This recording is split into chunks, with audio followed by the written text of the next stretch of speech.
The Turtle of Oman, Chapter 31, I'm going to call it. This is Boat Trip. Boat Trip. 1. Caught 2 fish. Seedy is not like Sinbad the sailor. Seedy had to take a Tom's. That was fast. We'll just go ahead and keep reading.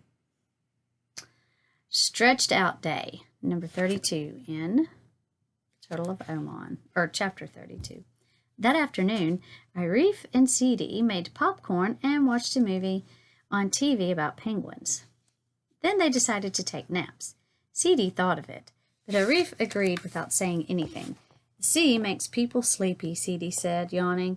This will be good for us. We can play games together longer this evening. We could stay up late and have a stretched out day.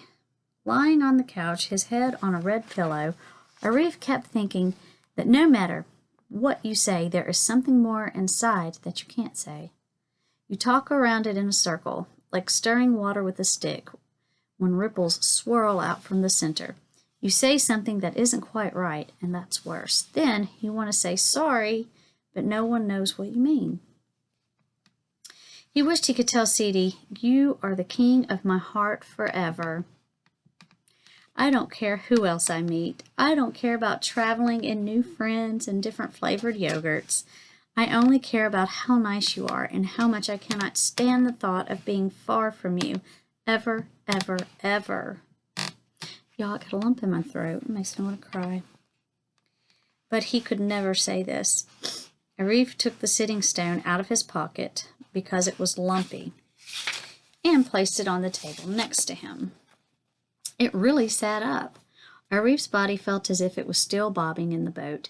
Then he fell asleep. When they rose again after an hour, they both felt energized. I dreamed of the boat, Seedy said. So did I. I was still on it. So was I. Let's get moving.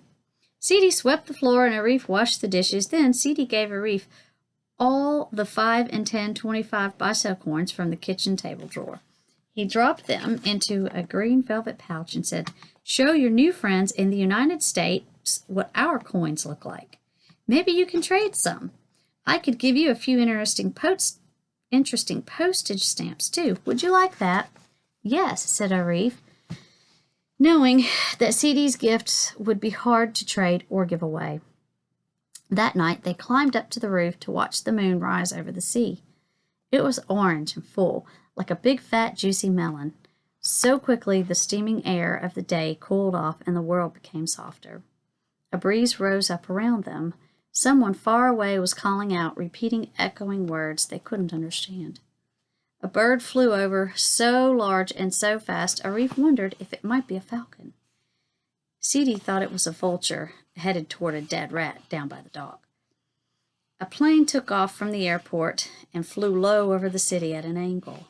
Where do you think that one is going? Arif asked. Maybe Tehran or Karachi. It's not the biggest one, and the biggest one that goes to Kuwait also goes to London or Germany. How did Seedy know so many things? When you go to the airport in a few days, Seedy said, I'll come straight home after dropping you and your mother and climb to this roof and look up. And you look down, too. Promise me? His voice sounded thick now. Arif, like swirling water, couldn't say anything. Back downstairs, Seedy lit the old kerosene lamp he kept on his table. They played cards. Seedy could snap and shuffle cards much faster than Arif's parents could. They worked on the giant turtle puzzle that they obviously weren't going to be able to finish now, and only accomplished one corner of water. What is the use of a puzzle anyway? Arif asked. Patience, said Seedy. The use of a puzzle is patience. I hate patience. No, you don't. It's the best talent we have. Arif poured the dominoes out of their wooden box, and he and Seedy dove into a game, playing 12 or 14 times in a row, clicking the dominoes on the large marble coffee table. And they tied. They always tied, winning the same number of games each before quitting. The kerosene light from the lamp danced on the walls. Pardon me. Seedy, they're talking about napping and now I'm tired. Seedy leaned back on the couch. How often does it happen? He asked. Two champions in the same family. Seedy told Arif a few stories about when he was a boy. When none of the roads were paved and no tourists came and people still had donkeys and horses nuzzling around their houses and yards. Bread sellers and tea sellers would ride on the small dirt roads calling out special bread and tea bag songs. Hoobs for the people, shy turned on high. There were many camels in the caravan then, loaded with pots and pans and cloth and seeds and drums and threads and fruits and dates and tools. People were dependent on them. You definitely would have liked cooking outdoors all the time on those big flaming fire pits with huge pots suspended over them, CD said. Where did those fire pits go? I don't know. We could look for them someday. Maybe the earth swallowed them. We had one right outside in the backyard where the mint is now. You know how the mint is growing in a circle? I think it's growing in the ashes of the old fire pit. CD closed his eyes and tipped his head to one side. When I was young, I rode a galloping brown horse all the way down to Turtle Beach, which is very far, as you know, to see the turtles at night slipping out of the sea.